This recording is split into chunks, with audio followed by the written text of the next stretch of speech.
उसके बाद आता है बच्चे हमारा पार्टनरशिप डीड क्या होता है। पार्टनरशिप डीड जिसको हम क्या बोलते हैं, एग्रीमेंट बोलते हैं।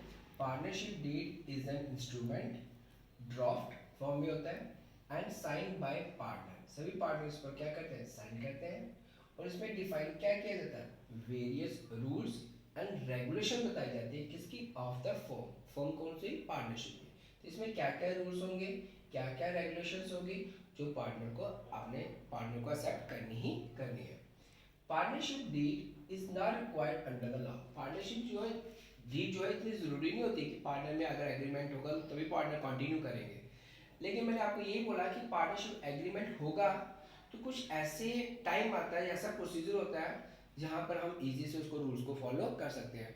जैसे मैंने आपको सिंपल एग्जांपल दी, अगर दो पार्टनर है ए और बी, उनमें रूल से नहीं थे, उनमें कोई एग्रीमेंट नहीं था, मानो किसी पार्टनर की डेथ हो जाती है तो जिसकी डेथ हो जाती है तो उसके फैमिली को अगर कोई क्लेम मिलना हो वो नहीं मिल पाएगा। क्यों? क्योंकि उनके जो ओल्ड पार्टनर थे उनमें कोई एग्रीमेंट तो था ही नहीं। तो दूसरा पार्टनर ये बोल सकता है कि भाई मेरी इनके साथ पार्टनरशिप तो थी ही नहीं।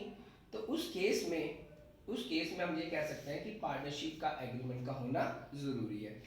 तो पार्टनरशिप जो है it is a optional documents which is prepared by partner. क्या बनाते हैं, म्यूचुअली इसको प्रिपेयर करते हैं। जब भी आप पार्टनरशिप डीड बनाते हो ये कंटेंट्स जो है, इससे कम से कम 20 कंटेंट्स है, मैंने 10 ही एक्सप्लेन किया। Name of the firm, firm का नाम क्या है। प्लेस ऑफ बिजनेस, आपका बिजनेस कहाँ पर है। नेचर ऑफ बिजनेस, आप कौन सा बिजनेस करना चाहते हो। कैपिटल कंट्रीब्यूशन कैसी है। प्रॉफिट शेयरिंग, आप कौन सी रेशो में प्रॉफिट को डिस्ट्रीब्यूट करोगे। लॉस को कैसे फेस करोगे, कौन सी रेशो में करोगे। पार्टनर्स की ड्राइंग क्या होगी। इंटरेस्ट ऑन ड्राइंग कितना होगा। इंटरेस्ट ऑन कैपिटल क्या होगा। ड्यूटीज, पावर एंड फंक्शंस क्या होगी। और बैंक अकाउंट आपका कैसा होता है।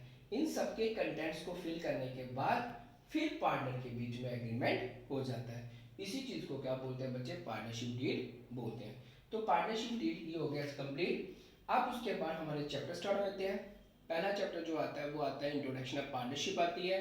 उसमें हम क्या सिखाएंगे आपको, इंटरेस्ट ऑन ड्राइंग कैसे निकालते हैं, इंटरेस्ट ऑन कैपिटल कैसे निकालते हैं, अगर आपने पार्टनर की सैलरी देनी है या पार्टनर को कमीशन देनी है तब कैसे दी जाती है, कैपिटल अकाउंट कैसे बनाया जाता है, प्रॉफिट एंड लॉस एप्रोसिएशन अकाउंट कैसे बनाया जाता है, पास्ट एडजस्टमेंट कैसे की जाती है, अगर पार्टनर के बीच में एग्रीमेंट नहीं है तो रूल्स कौन से रूल्स अप्लाई किए जाते हैं। ये सारी की सारी चीजें जो आपको सिखानी है वो किस में सिखानी है, हमने इंट्रोडक्शन ऑफ पार्टनरशिप में। इसलिए इंट्रोडक्शन ऑफ पार्टनरशिप जो है सबसे इंपॉर्टेंट चैप्टर है, बड़े ध्यान से समझने वाला चैप्टर है, इसलिए इसको बड़े ध्यान से और अच्छे तरीके से इसको बच्चों अंडरस्टैंड करो। ओके बच्चे, थैंक यू।